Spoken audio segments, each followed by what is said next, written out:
Hello and welcome to the March 2023 edition of the Bible, Delight in the Details. It's J. Lenora Bressler, your favorite little leprechaun, wishing you a happy St. Patrick's Day. Yes, this is a celebration of the church with talking about they were his family were shepherds and owned an estate on the Welsh border, right against the sea. And when he was 16, he was out in the fields when some Irish raiders, basically slave traders, captured him and took him across the Irish Sea to Ireland to work as a slave.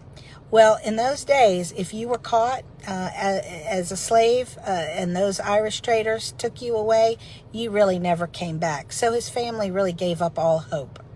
The 16-year-old was transported all the way across Ireland to the very western Ireland where he was put to work as a shepherd. It was during that time that the formerly not so religious Maewyn turned to God. You know, a lot of time you can think about the good shepherd out there among the sheep by yourself. And he came to believe in the God that his parents had believed in and had tried to teach him about. Well, after 7 years or so, he received a dream. And in the dream, an angel told him that his ship was ready. His ship that was way on the east coast of Ireland. And so he fled. He became a runaway slave. He had to travel at night because if he had been caught, that would be a capital offense for running away. He made it all the way to the east coast of Ireland, and he found the boat that he had seen in his dream. But alas, and the first mate had mercy and talked to the captain and changed his mind. When Maewyn got back to his family, they were overjoyed because it was as if he'd been resurrected. He was never expected to be back. He then decided he wanted to go into the clergy. He actually heard in a dream what he called the voice of the Irish, asking him to return and to teach them. Now, the problem is that he was still technically, a runaway slave. So if he went back to Ireland, he could be put to death or definitely put back into slavery. But he still felt it was the call of God that he was to go. Well, he appealed to the church to make him the first missionary from the Christian church to Ireland, which was then completely pagan. And he was denied it. He was told that he didn't have enough education. And somebody far more erudite was given that role. They went over and failed abysmally. So he was given his chance a couple years later. He went over to Ireland and he decided he would start at the very top. He went right to Tara, which is not Scarlett O'Hara's ancestral home from Gone with the Wind. Well, actually, it is named after this place, but was the ancestral seat of the kings, kind of the capital, if you will, of ancient Ireland. And he converted the king. And then with the auspices of having the king converted, he went all over Ireland.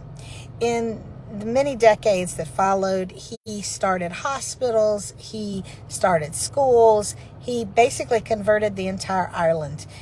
It was a truly successful missionary journey.